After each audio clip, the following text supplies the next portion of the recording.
Hello, friends. My name is Behroz, and welcome to my channel. Today, my guest on the podcast is Ali Merchant, who has expertise in technical analysis, capital markets, and trading as well. So, all of this combined, what he will do today is help us understand what has recently happened in the market and what to expect going forward. On top, he will also talk about the upcoming earnings, especially for Tesla.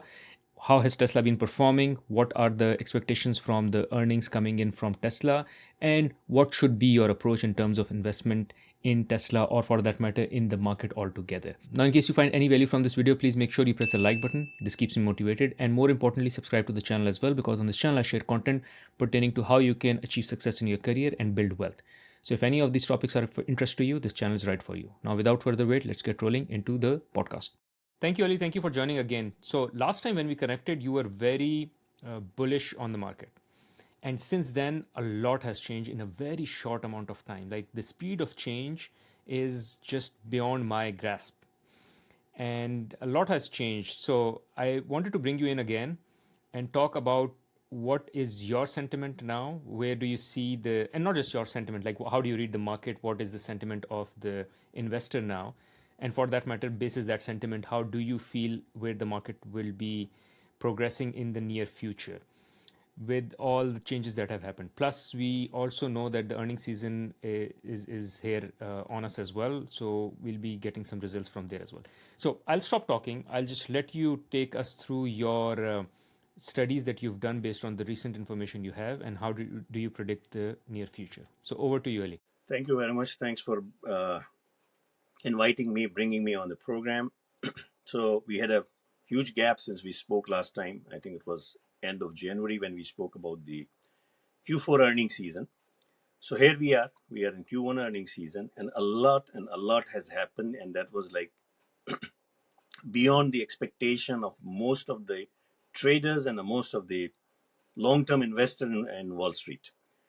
So after the inauguration, so seasonality wise, what happens is first 100 days, so from inauguration to first 100 days has been market dips a bit. After the inauguration, it picks up, makes a new high, then it with the new policy, new upcoming government, they come up with the policy, they come up with their ideas and drive the economy.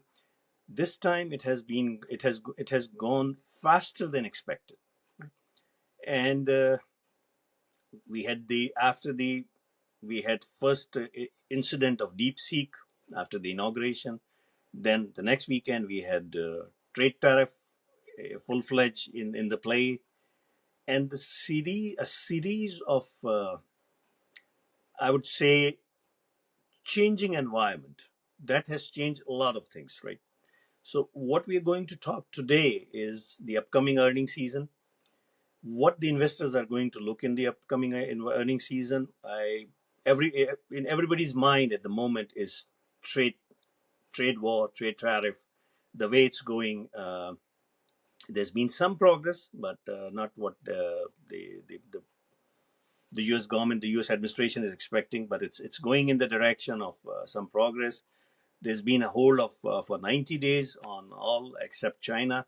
So things have changed. So let's go to my slide, and I'll take you from the first slide, which what I'm going to discuss about the earning calendar, for which is coming up in the coming week, and then we're going to see Nasdaq, S&P, Nasdaq, and Dow Jones weekly charts and what it looks like on a technical basis.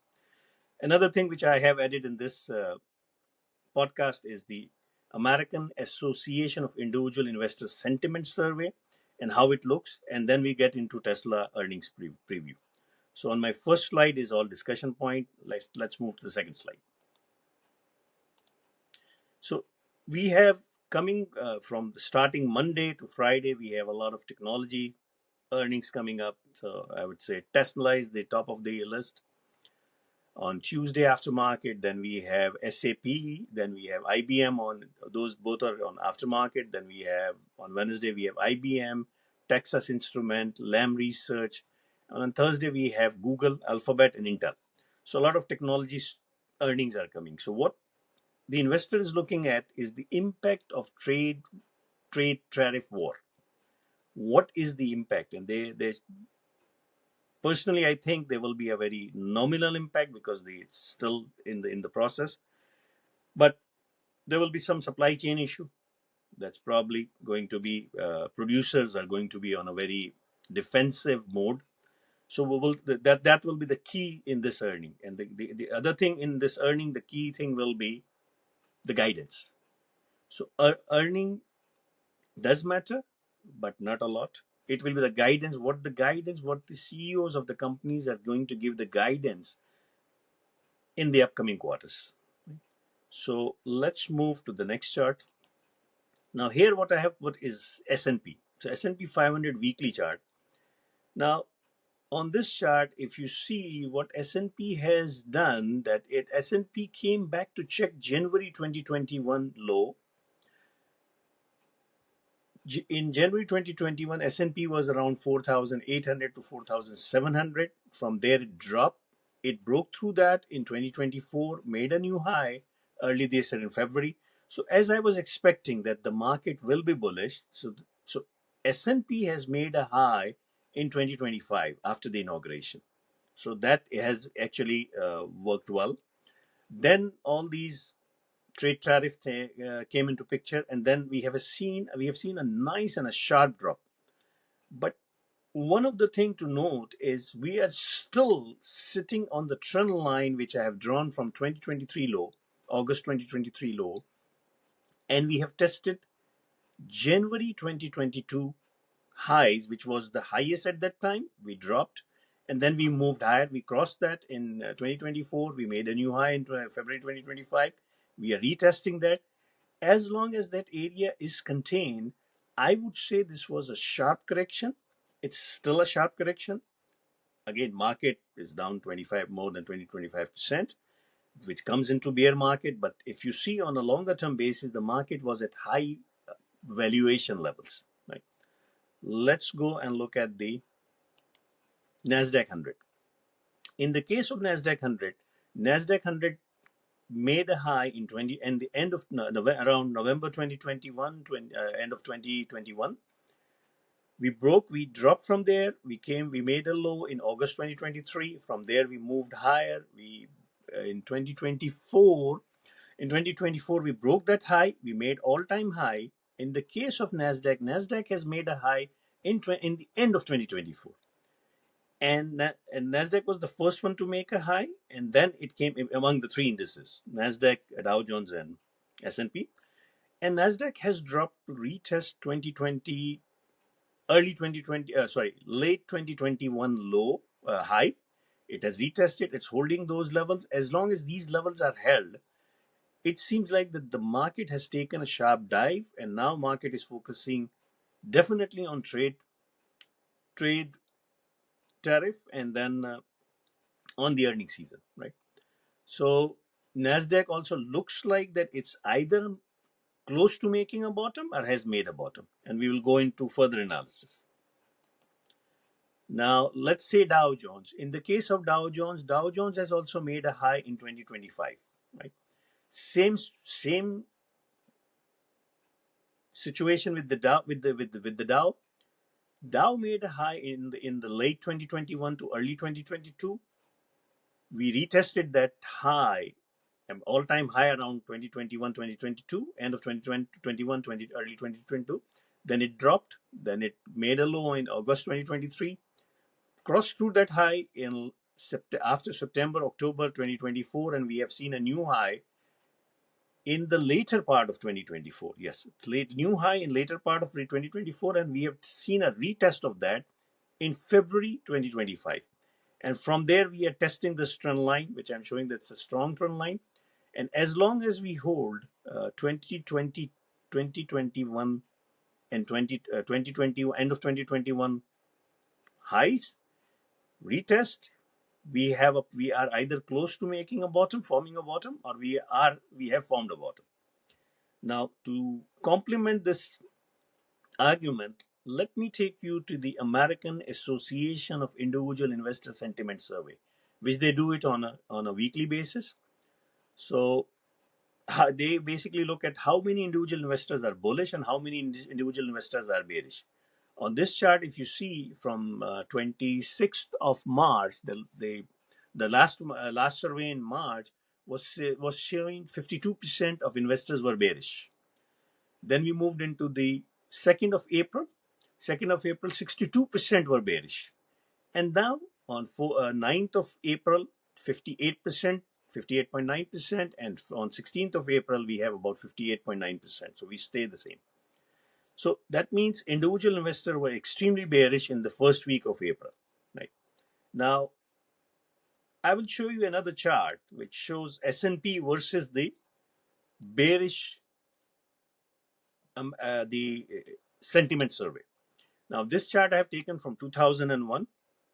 Now, from 2001, we had financial crisis as the one of the top event. Then we had COVID, and then Fed aggressive rate hikes. Right.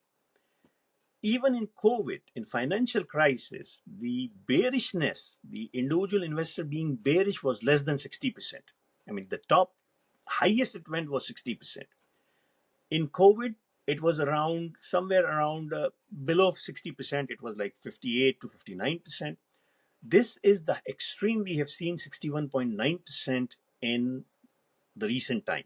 Right now, all these time, what has happened is around these highs, the market has actually eventually bottomed out, right? So the individual investors were bearish, but it never crossed above 60, and market actually bottomed. Same thing in the case of COVID at the beginning of a financial crisis, and in 2001 we were somewhere around 60% on the individual investors were bearish, and market bottomed. Same thing in COVID, we were around 58%, and then the market bottomed. S&P started going higher, and that is what the the conclusion is.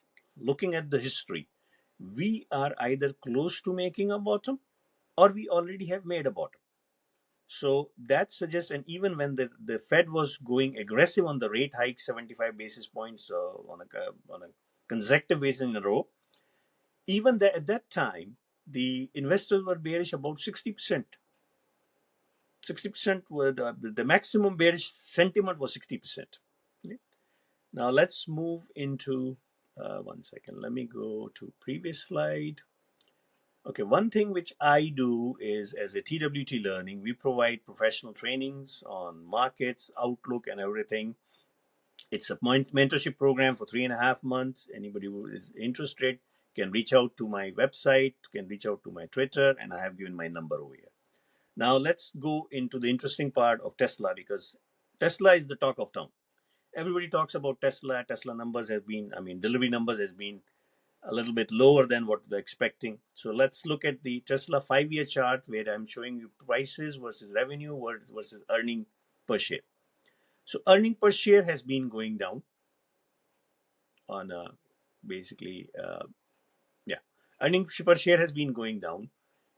Prices have been going down, and then the forecast, the analyst forecast for the earning, for the analyst forecast for the high is about 515 for the year.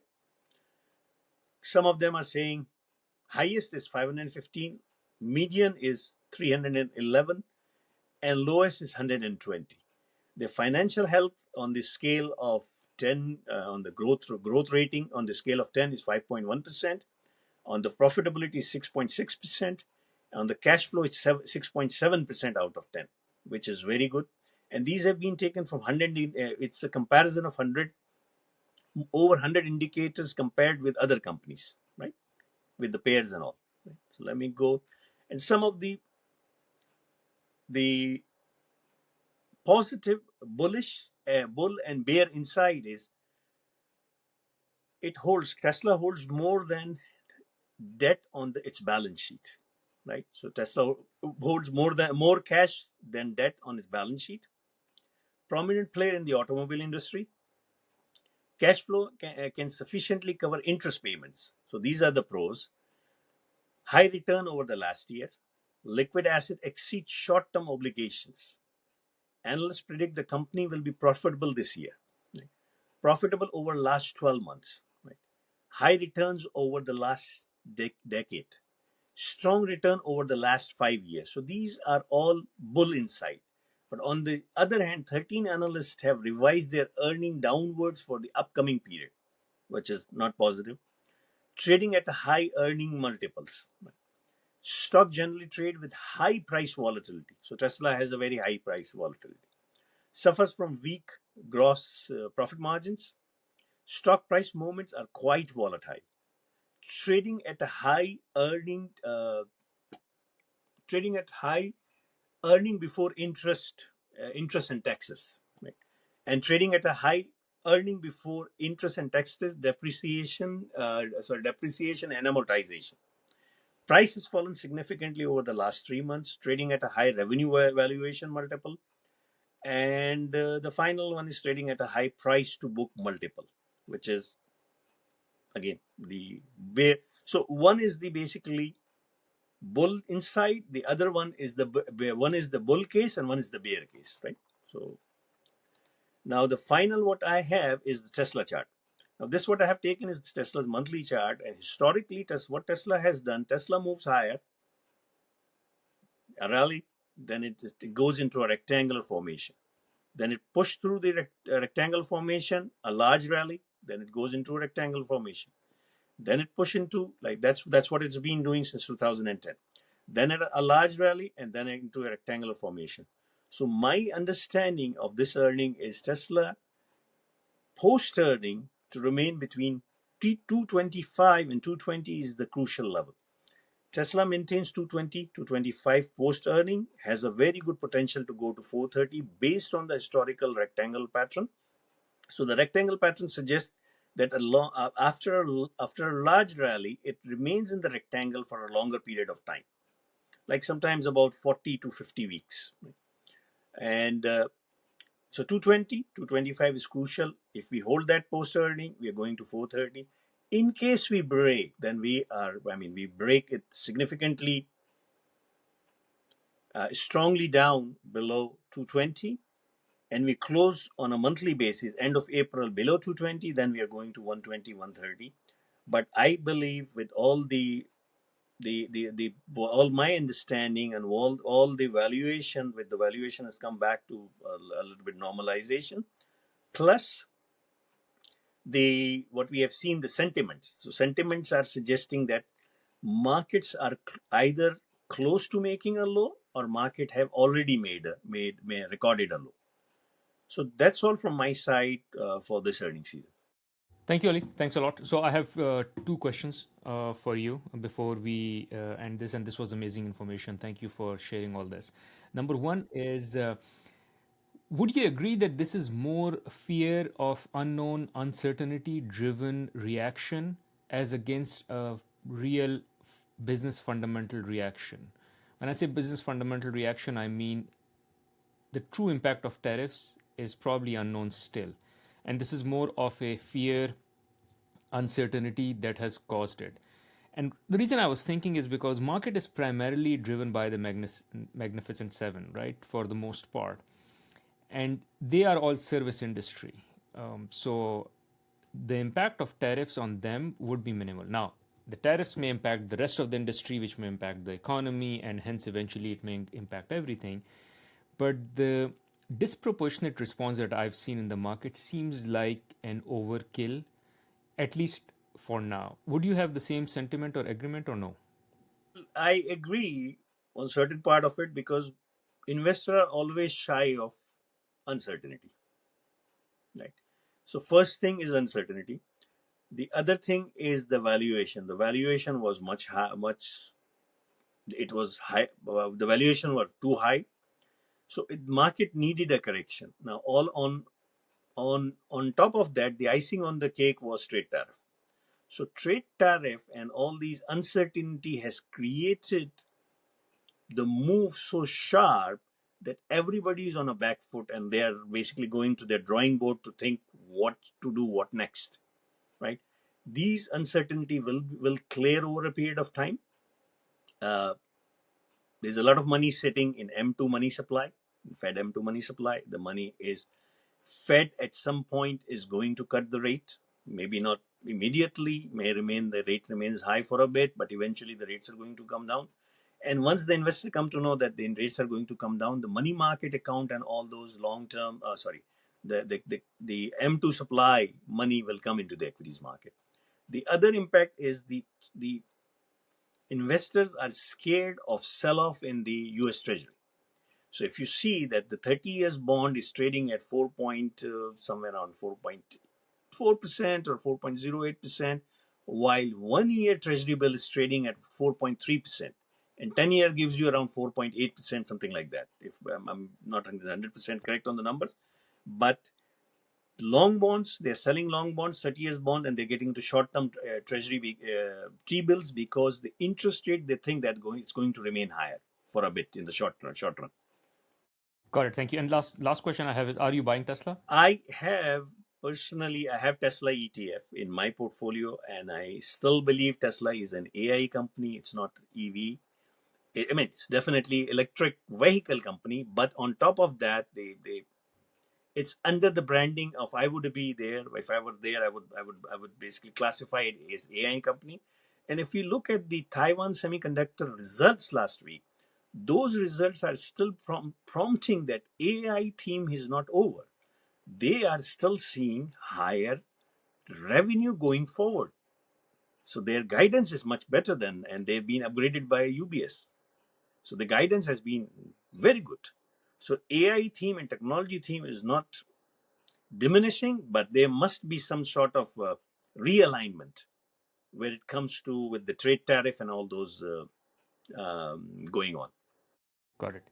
Thank you, Ali. This was wonderful, and thank you for coming in and sharing your wonderful insights. Thank you very much for your time, and thanks for getting me in.